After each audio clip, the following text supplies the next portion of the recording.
शकरपुर थाना पुलिस ने 2 auto lifter को किया गिरफ्तार। पुलिस ने इनके पास से एक चाकू किया बरामद। पुलिस जुटी मामले की जांच में।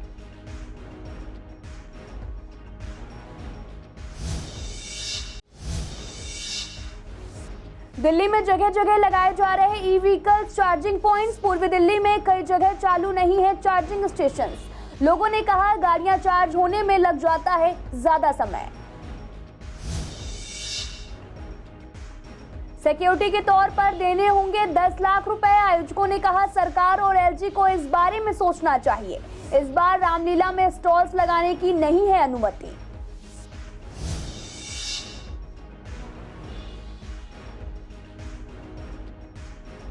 प्रीत विहार मेट्रो स्टेशन से एक युवक ने लगाई छलांग। बीटेक के स्टूडेंट ने की खुदकुशी करने की कोशिश।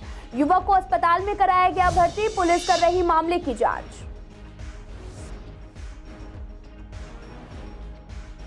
पूर्वी दिल्ली के कई इलाकों में हुई बारिश से बढ़ी और उमस। रुक रुक कर बारिश होने से गर्मी से मिल रही है राहत।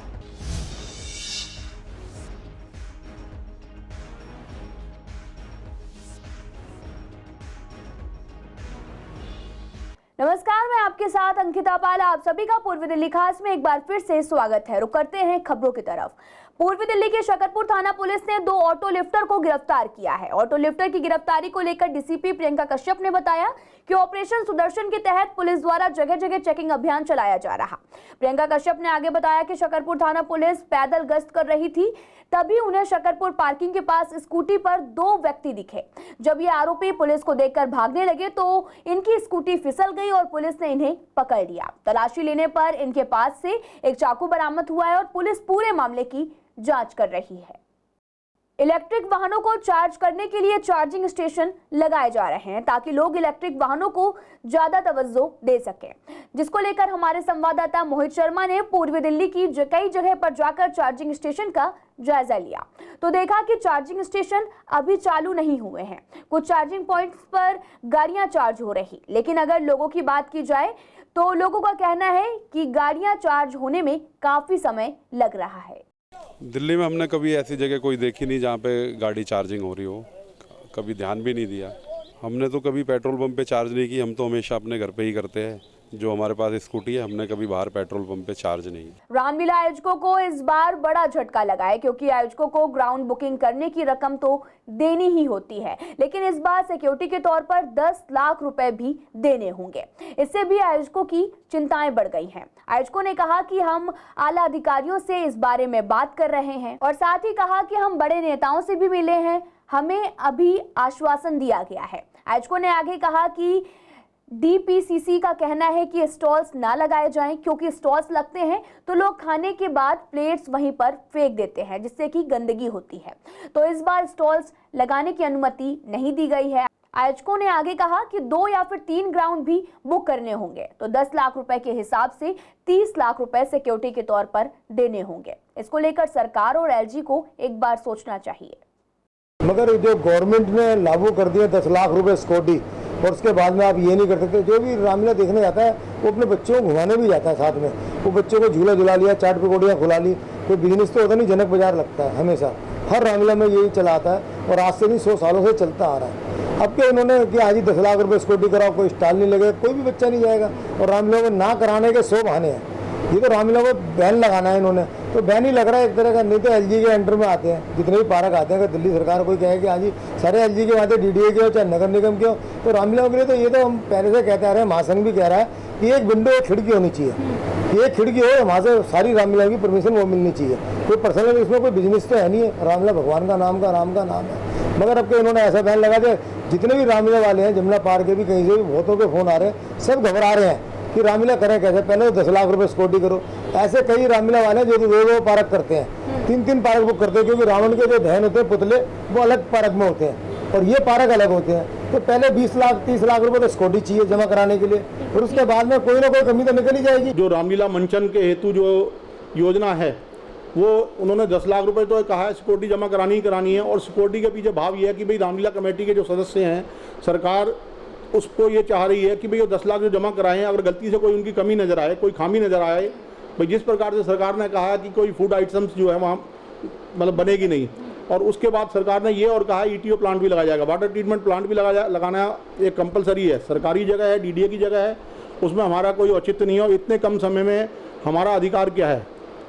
तीसरा ये सरकार ने ये कहा कि अगर वहाँ जो है पानी, अगर आप बर्तन भी धोते हैं तो उन बर्तनों को जो धोने में एवज में जो पानी वेस्ट होता है, उस पानी के द्वारा भी, पानी वेस्टेज के कारण से भी आपका जो पेनल्टी है मतलब वो लग जाएगी और 10 लाख रुपए जो आपने सिक्योरिटी दी हैं वो आपकी सिक्योरिटी जब्त हो जाएगी।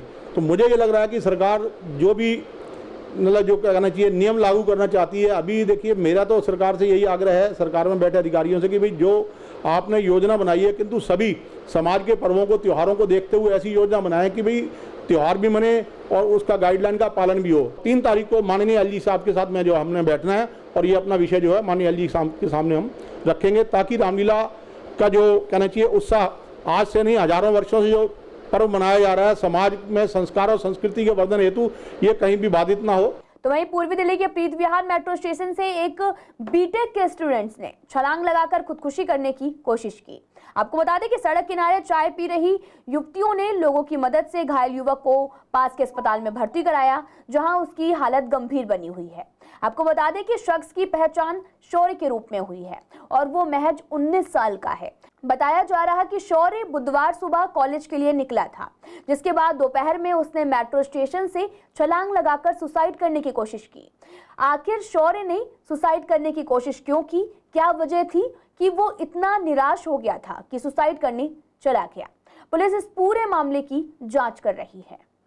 मैं गाड़ी साफ कर रहा था यहाँ पीछे, और गाड़ी साफ भटक के आवाज़ आया मुझे, मैंने सुना, फिर हम भटक के चले गए।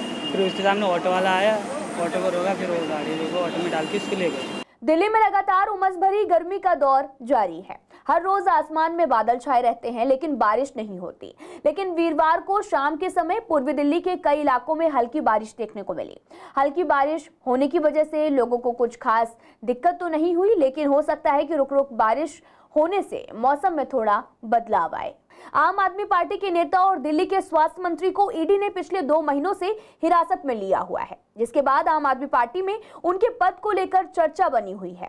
इसको लेकर जब हमने पूर्वी दिल्ली की जनता से बात की तो उनका कहना था कि सरकार को सत्येंद्र जैन को पद देना है या नहीं, सरकार का निजी विषय है।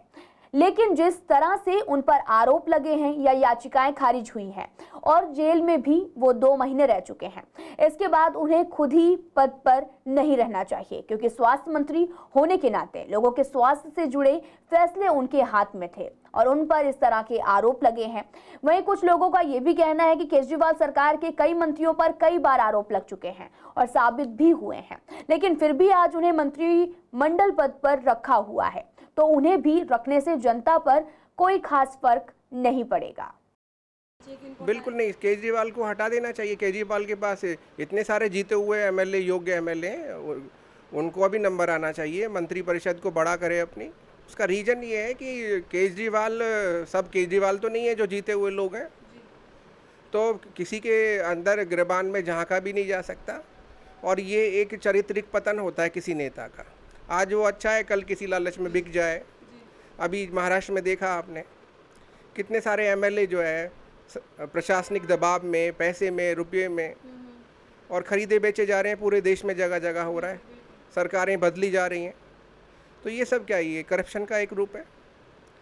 तो सरकारें अपने गिरबान में भी झांकें। जिस तरीके से उनके साथ, उनके ऊपर इल्ज़ाम लगे हैं, उस तरीके से गवर्नमेंट ये तो कानून देखेगा भी, अगर उनके पास वो सही है गलत है। और अगर गलत सही है तो देखो, कोई भी है, चाहे आम आदमी है, चाहे नेता है, चाहे कोई मंत्री है, उसको सबके साथ, उनके साथ सबका जैसा व्यवहार होना चाहिए।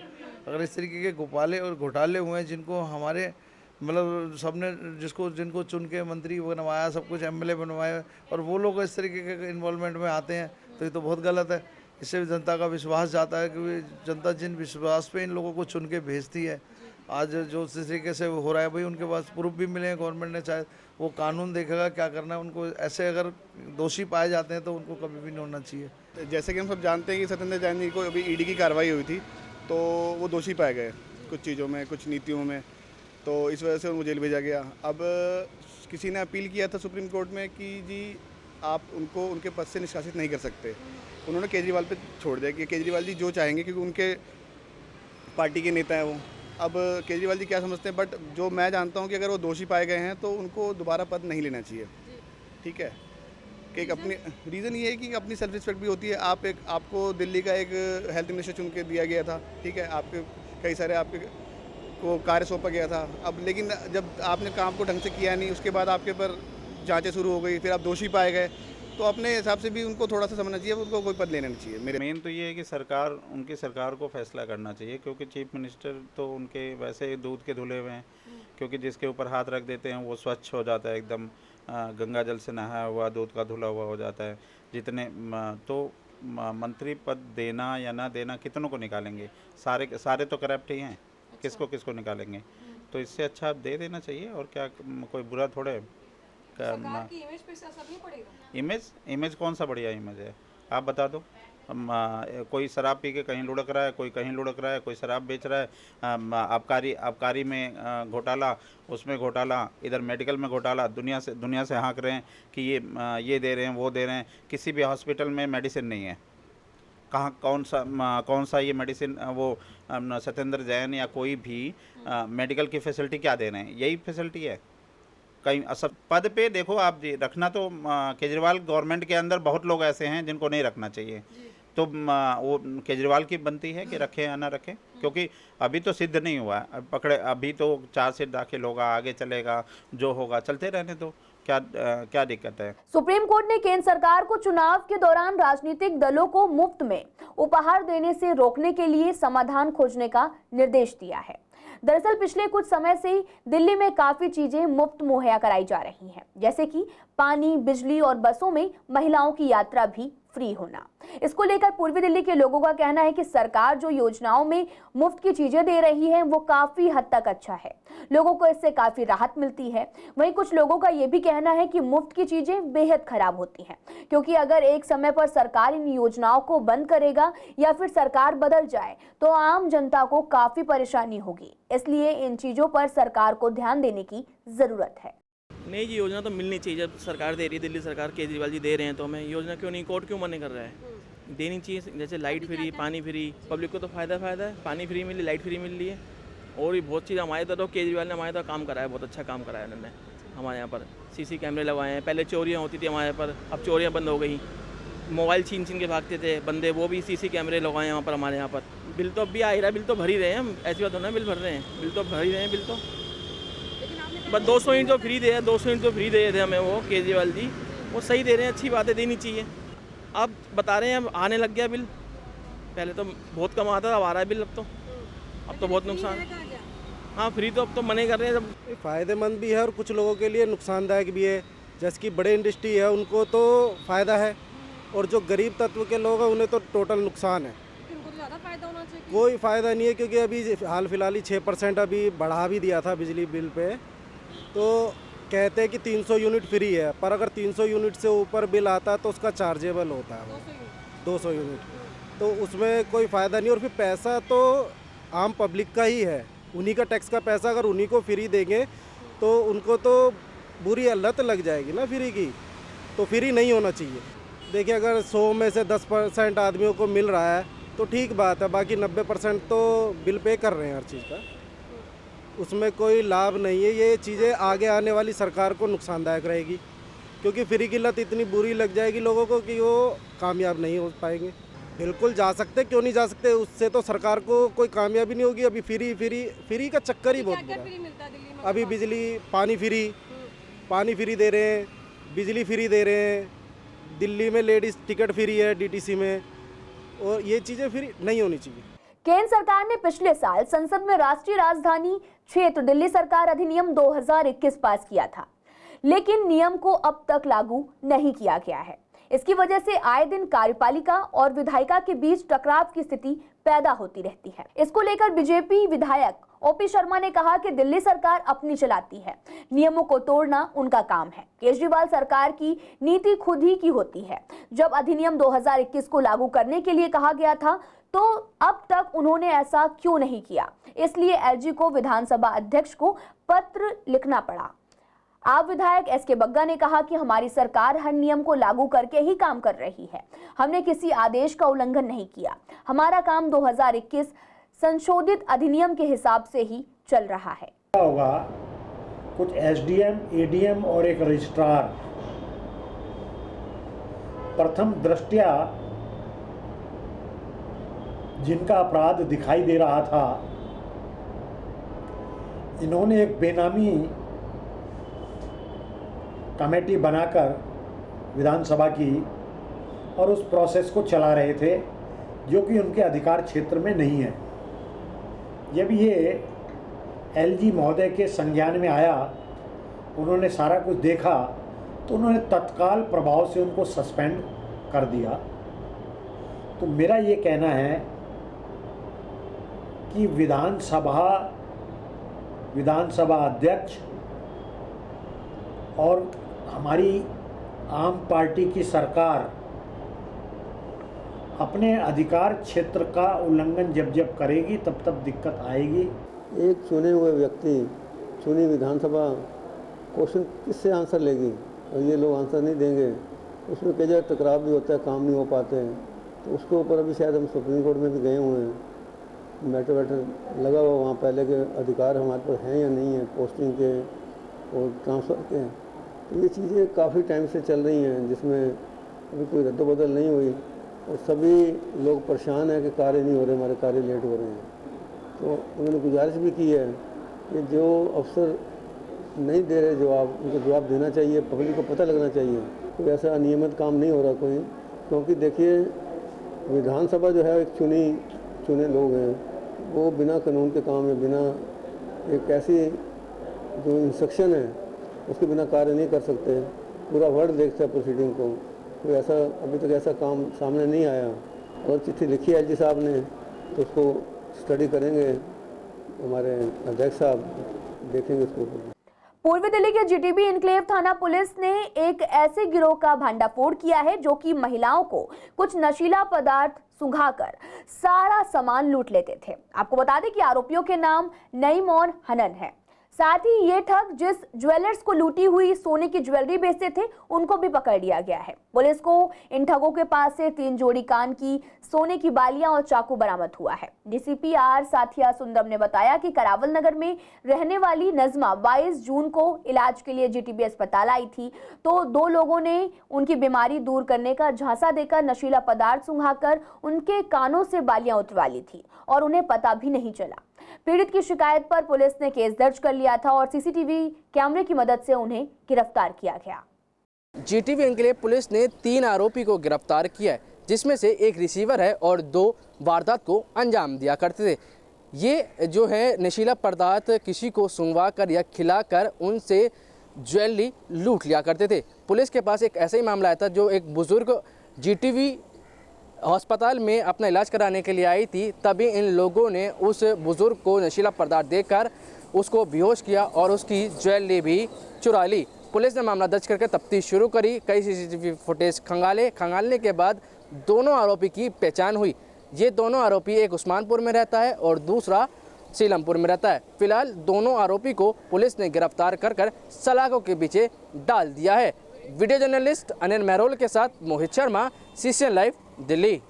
पूर्वी दिल्ली के आईटीयू चुंगी के पास जंगल क्षेत्र में नग्न अवस्था में मिले युवक के शव की पहचान हो गई है। आपको बता दें कि शव की पहचान हीरालाल केवट के रूप में हुई है और वो 30 साल का बताया जा रहा और वो बिहार के नालंदा जिले का रहने वाला है। साथ ही पुलिस ने हत्या का मुकदमा दर्ज करके जांच भी शुरू कर दी है। साथ ही जहां हीरालाल का शव मिला है वहां से पुलिस को एक खून से सना पत्थर भी बरामद हुआ है। वहीं हीरालाल के पड़ोसी का कहना है कि हमें पता चला है कि उसकी हत्या हो गई है और उसके सिर और चेहरे पर चोट के निशान हैं, तो ऐसा लगता है कि किसी चीज से हत्या की गई है। यहाँ पर कोई हादसा हो गया तो वो उनका वाइफ नहीं रहती है बिहार में इस टाइम, इनके भैया भाभी थे अभी, तो उनका बॉडी लेने भैया भाभी गई है। अब कह रहा कोई मार दिया था, ऐसे सब किस पे जताएंगे? तो क्या मतलब क्या मानसिक कैसे स्थिति में हाल था उसका? जो हम देखे नहीं, बता रहा कि उसका ये पूरा ईटा से चूर दिया था और बदन पे कपड़ा नहीं था। कड़कड़ुमा कोर्ट का गेट नंबर 3 बंद है, जिसकी वजह से लोगों को काफी दिक्कतों का सामना करना पड़ता है। लोगों का कहना है कि गेट बंद होने की वजह से हम कोर्ट में देरी से पहुंचते हैं और आगे की तारीख मिल जाती है। शाहदरा बार एसोसिएशन ने बताया कि कोर्ट में रिनोवेशन का काम चल रहा है और गेट नंबर 4 लोगों की सुविधा के लिए खोला गया है। अगर किसी को भी किसी तरह की कोई भी परेशानी आती है तो वो शाहदरा बार एसोसिएशन से बात कर सकता है। जहाँ तक गेट नंबर 3 का सवाल है, पूरे जो कॉम्प्लेक्स में जो है रिनोवेशन वर्क चल रहा है और इसके लिए थोड़ी असुविधा तो पब्लिक को भी है, वकीलों को भी है, लेकिन इसके बाद रिनोवेशन के बाद इसे जो है खोल दिया जाएगा। बाकी जो जितनी भी डिटेल है, सेक्रेटरी साहब की मीटिंग हुई थी इस बारे में डीजे साहब के साथ जो भी मीटिंग हुई है, अब सेक्रेटरी साहब बताएंगे। एग्जीक्यूटिव कमेटी की जब मीटिंग हुई थी तो उसके बाद एक सर्कुलर भी आया था जो ट्रेजर साहब आपको बताएंगे और उसमें क्लियरली मेंशन है और ये जो हमने डिस्प्ले भी कर दिया है सारे नोटिस बोर्डों पे। जो हमारा ये गेट नंबर 3 है, ये कोर्ट का चेहरा है, मेन एंट्रेंस है, जो मोस्टली लोग आते हैं इसी गेट से आते हैं। अब ये गेट काफ़ी पुराने हो चुके हैं और बाहर से शायद ये पता भी नहीं लग पाता कि ये कड़कड़ुमा कोर्ट ही है बाहर से आने वाले लोगों को। तो कम से कम कोर्ट का चेहरा तो ऐसा होना चाहिए कि पता लगे कि ये कड़कड़ुमा कोर्ट न्यायालय का दरवाज़ा नंबर 100 एंड 100। कोई डिले नहीं हो रहा है। इसके अल्टरनेटिव पे हमारा जो है वो गेट नंबर 4 खोल दिया गया है। थोड़ा सा बस ये है कि थोड़ा आगे से घूम के आना पड़ता है। गेट नंबर 4 भी बहुत बड़ा गेट है, ऐसा नहीं है कि कोई इतनी ज़्यादा परेशानी हो रही है। एम्बुलेंस, पुलिस की गाड़ियाँ, सारी चीज़ें वहाँ से आ जाती हैं। कोई ऐसा 2 गेट हैं, 4 और 4 है, दोनों खुले हुए हैं।